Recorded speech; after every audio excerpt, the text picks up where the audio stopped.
दोस्तों 14 अगस्त 2005 सुबह का वक्त था। हीलियोस फ्लाइट 522 जे यूक्रेन के लारानका इंटरनेशनल एयरपोर्ट से ग्रीस के एथेन इंटरनेशनल एयरपोर्ट जाने के लिए तैयार थी। सुबह के करीब 9:07 पर फ्लाइट ने उड़ान भरी। उस समय इसमें 115 पैसेंजर और 6 क्रू मेंबर सहित 121 लोग सवार थे और इसे उड़ा रहे थे 58 वर्षीय German contact pilot Hans Jurgen Merten, जिन्हें कुल 16,900 फ्लाइट उड़ाने का आवर्ज था। वहीं इनके को पायलट के तौर पर मौजूद थे 51 वर्षीय पोम्स चार्लम्स। इन्हें कुल 7,549 फ्लाइट का आवर्ज था। उड़ान भरने के 5 मिनट बाद यानी 9:12 पर प्लेन 12,040 फीट की ऊंचाई पर पहुंच गया और इस ऊंचाई पर पहुंचने के बाद अचानक ही एक इसमें अलार्म बजने लगा। जब इस अलार्म की जांच की गई तो पता चला कि ये take off configuration warning alarm था, जिसे देखने के बाद दोनों पायलट हैरान हो गए और वो इसलिए क्योंकि टेक ऑफ कॉन्फ़िगरेशन अलार्म तब बजता है जब प्लेन ग्राउंड पर होती है और उड़ान भरने के लिए तैयार नहीं होती। ऐसे में 12,000 फीट की ऊंचाई पर इस अलार्म के बजने का क्या मतलब दोनों पायलट को समझ में नहीं आ रहा था। इस स्थिति की गंभीरता को भांपते हुए एटीसी से संपर्क साधना ही उचित समझा।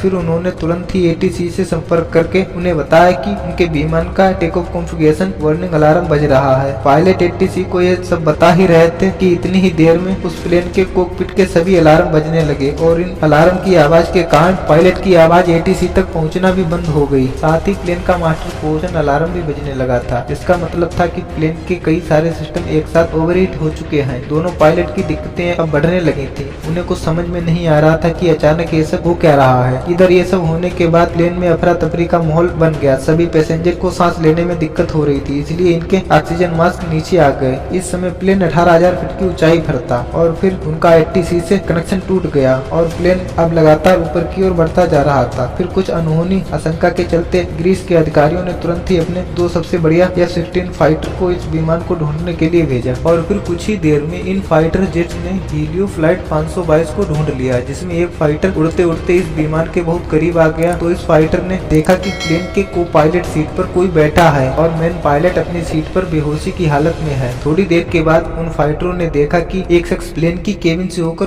कॉकपिट की तरफ जा रहा है। कुछ ही सेकंड्स में ये शख्स पायलट सीट पर बैठा दिखाई देता है। फिर उस पायलट ने उस शख्स को इशारा कर स्थिति के बारे में जानना चाहा और ये शख्स भी उन पायलट्स को कुछ बताना चाह रहा था, लेकिन वह कुछ बोल नहीं पाया। लेकिन फिर 11:50 पर प्लेन के लेफ्ट इंजन ने काम करना बंद कर दिया और फिर प्लेन लेफ्ट साइड से नीचे की ओर आने लगी। इसी समय अचानक ठीक 12 बजे राइट इंजन ने भी काम करना बंद कर दिया और अब प्लेन का कंट्रोल पूरी तरह खो गया था। तो इसी तरह से प्लेन 12:04 पर पूरी तरह एथेन से 40 किलोमीटर दूर ग्रेमिटको की पहाड़ियों से जाकर क्रैश हो गया और इसके क्रैश होने के साथ ही इसमें सवार 121 लोगों की मौत हो गई। दोस्तों एक बार महसूस कीजिए उस पल को कि जो यात्रियों से भरा प्लेन उस पहाड़ से टकराया होगा तो क्या गुजरी होगी उन फाइटर्स जेट के पायलटों पर, जिन्होंने अपनी आंखों के सामने जाते हुए देखा होगा। तो दोस्तों मैं आप लोगों से यह आशा करता हूँ कि आप लोगों को यह वीडियो अच्छी लगी होगी। अगर यह वीडियो अच्छी लगी तो वीडियो को लाइक करो और ऐसी अमेजिंग वीडियो देखने के लिए हमारे चैनल को सब्सक्राइब करो। आज के लिए बस इतना ही, मिलते हैं फिर दूसरी वीडियो।